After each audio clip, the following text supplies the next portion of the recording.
বন্ধুরা, তোমরা কেমন আছো? আশা করি নিশ্চয়ই ভালো আছো। আজ আমি ঋগ বৈদিক যুগের ধর্ম বিষয়ে আলোচনা করব। আমরা কি জানি? আমরা জানি সিন্ধু সভ্যতার পতনের পর খ্রিস্টপূর্ব 1500 অব্দ নাগাদ বহিরাগত আর্যরা ভারতে বৈদিক সভ্যতার উন্মেষ ঘটালে ভারতে প্রাগৈতিহাসিক যুগের অবসান ঘটে এবং ঐতিহাসিক যুগের সূচনা হয়। বৈদিক যুগের সমাজে ধর্ম অত্যন্ত গুরুত্বপূর্ণ ভূমিকা পালন করেছিল। ভারতে বৈদিক সভ্যতা প্রায় 1500 খ্রিস্টপূর্বাব্দ থেকে 600 খ্রিস্টপূর্বাব্দ পর্যন্ত স্থায়ী হয়েছিল। এই প্রায় 1000 বছর আর্যদের ধর্মীয় জীবনের প্রচুর ঐতিহাসিক তথ্য পাওয়া যায়। এগুলির মধ্যে অন্যতম হল চতুর্বেদ সহ বিশাল বৈদিক সাহিত্যের ভাণ্ডার। বেদ 4 ভাগে বিভক্ত: ঋক, সাম, যজুঃ ও অথর্ব। এর মধ্যে ঋগ্বেদ সর্বাপেক্ষা প্রাচীন। ঋগ্বেদের রচনাকালের ভিত্তিতে বৈদিক যুগকে মূলত দুভাগে ভাগ করা যায়। এক ভাগ হচ্ছে ঋগ্বৈদিক যুগ, যেটা 1500 থেকে 1000 খ্রিস্টপূর্বাব্দ। আরেকটা হচ্ছে পরবর্তী বৈদিক যুগ, যেটা 1000 থেকে 600 খ্রিস্টপূর্বাব্দ। আজ আমার আলোচ্য বিষয় হচ্ছে ঋগ্বৈদিক যুগ। পরবর্তী বৈদিক যুগ নিয়ে পরে আলোচনা করব। তাহলে ঋগ্বৈদিক যুগের ধর্ম সেটা কি ছিল? ঋগ্বৈদিক যুগে আর্যদের ধর্মীয় জীবনে কয়েকটি বৈশিষ্ট্য লক্ষ্য করা যায়। সেগুলো কি? 1. প্রকৃতির সকল বস্তুতেই প্রাণের অস্তিত্ব আছে বলে আর্যরা বিশ্বাস করত। 2.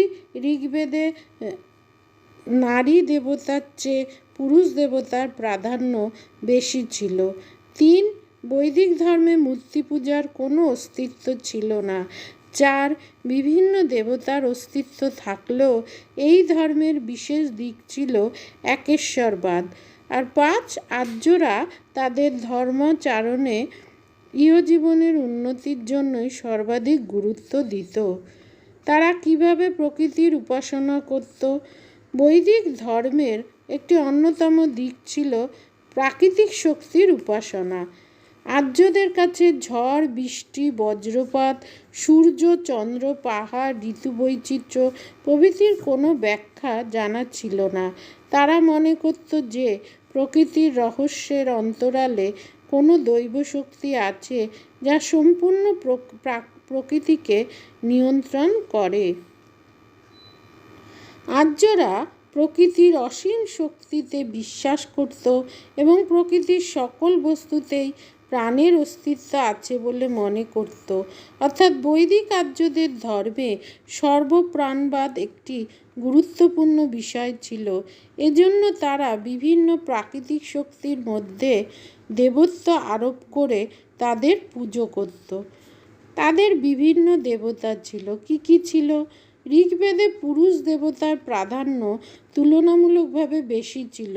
পুরুষ দেবতাদের মধ্যে উল্লেখযোগ্য ছিল দৌ ও পৃথিবী।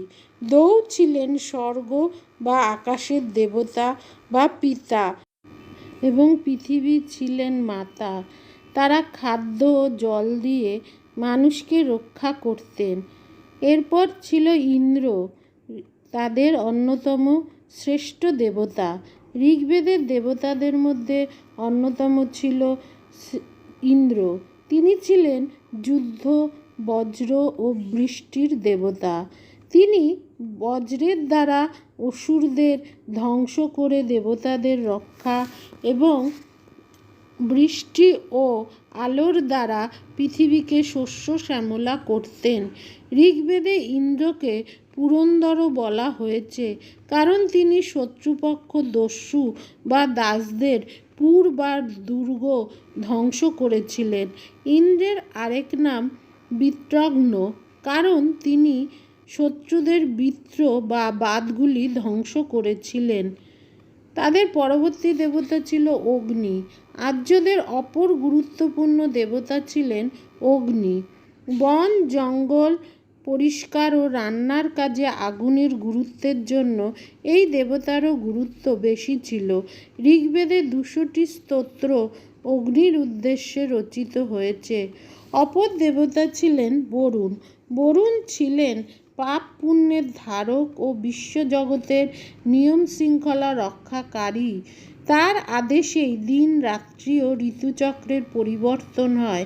তিনি পাপীকে শাস্তি দিতেন এবং অনুতপ্ত পাপীকে ক্ষমা করতেন। পরবর্তী দেবতা ছিল মিত্র। সন্ধি ও শপথের দেবতা ছিলেন মিত্র। সোম পানীয়ের দেবতা ছিলেন সোম। মরুৎ ছিলেন ঝড়ের দেবতা। পর্জন্য ছিলেন বৃষ্টির দেবতা। সূর্য ছিলেন আলোর দেবতা।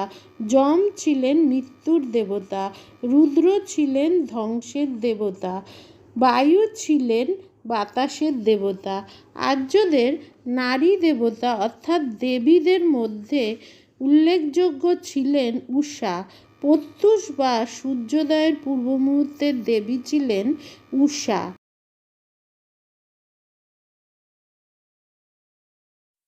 অদিতি ছিলেন দেব জননী। সাবিত্রী ছিলেন সূর্যমণ্ডলের অধিষ্ঠাত্রী ও প্রাণদাত্রী দেবী। সরস্বতী ছিলেন নদীর দেবী। পরবর্তীকালে ইনি বিদ্যার দেবী রূপে পূজিত হন। এছাড়া আরও কয়েকজন দেবদেবী হলেন বিষ্ণু, পুষণ, অপ, বৃহস্পতি প্রভৃতি। এভাবে বিভিন্ন দেবতার কথা বলা হলেও বৈদিক ধর্মে একই দেবতা স্থান ও কালভেদে ভিন্ন ভিন্ন নামে পরিচিত হন, অর্থাৎ একেশ্বরবাদী বৈদিক ধর্মের মূল কথা। দেবতাদের স্থান তারা কিভাবে করত? বৈদিক ঋষিগণ বিশ্বব্রহ্মাণ্ডকে 3 মণ্ডলে বিভক্ত করেছেন এবং পৃথক মণ্ডল পৃথক দেবতার বাসস্থান হিসাবে কল্পনা করেছেন। এই 3 মণ্ডল হলো 1. দুর্লোক বা স্বর্গ বা আকাশ বা আলোক। এটি বিশ্বের সবচেয়ে উপরের মণ্ডল।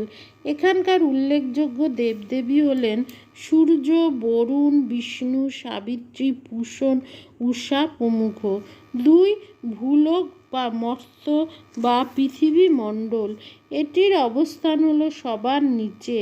এই মণ্ডলের দেবদেবী হলেন অগ্নি, সোম, সরস্বতী প্রমুখ। 3. অন্তরিক্ষ বা বায়ুমণ্ডল বা মধ্যম মণ্ডল। স্বর্গ ও পৃথিবী মণ্ডলের মাঝখানে অবস্থিত। এই মণ্ডলের দেবতাগণ হলেন ইন্দ্র, পর্জন্য, রুদ্র, মরুৎ প্রমুখ। তারা প্রার্থনা, বলিদান ও যজ্ঞ করত কীভাবে? ঋগ্বৈদিক যুগে আর্যদের ধর্মীয় জীবনের একটি গুরুত্বপূর্ণ দিক ছিল প্রার্থনা, বলিদান ও যাগযজ্ঞ। তা আর্যরা ব্যক্তিগতভাবে বা গোষ্ঠীবদ্ধভাবে প্রার্থনায় সামিল হতো। ঋগ্বৈদিক যুগের প্রথম দিকে প্রার্থনার গুরুত্ব খুব বেশি ছিল। আর্যরা পারিবারিকভাবে অথবা গোষ্ঠীবদ্ধভাবে বলিদানে অংশ নিত। তাদের পূজা অর্চনায় পশু বলি দেওয়ার রীতি ছিল। তারা দেবতাদের উদ্দেশ্যে যজ্ঞ করত এবং যজ্ঞের আগুনে ঘি, মধু, সোমরস, মাংস ইত্যাদি উৎসর্গ করত। তাদের যজ্ঞ ছিল ব্যয়বহুল। পরবর্তী সময়ে রাজারা যজ্ঞের ব্যয়ভার বহন করতেন এবং পুরোহিতরা যজ্ঞ পরিচালনা করতেন। এই ঋগ্বৈদিক যুগে রাজা ছিলেন মূলত একজন সামরিক নেতা। ধর্মীয় কাজে পুরোহিতরা ছিলেন সর্বে সর্বা। সেখানে রাজার কোনো প্রভাব বিস্তারের সুযোগ ছিল না। পরবর্তী বৈদিক যুগে রাজার উপর দেবত্ব আরোপের কাজে পুরোহিত শ্রেণী রাজাকে সাহায্য করত। বিনিময়ে রাজার কাছ থেকে পুরোহিত যজ্ঞ পরিচালনার দায়িত্ব পেত। এইভাবে ঋগ্বৈদিক যুগে মানুষ ধর্মীয় বিশ্বাস পালন করত এইভাবে। সবশেষে বলা যায় যে প্রাচীন ভারতে বৈদিক যুগে ধর্মই ছিল সমাজের মূল চালিকা শক্তি। ধর্মকে কেন্দ্র করেই বৈদিক আর্যদের সমাজ জীবন আবর্তিত হতো।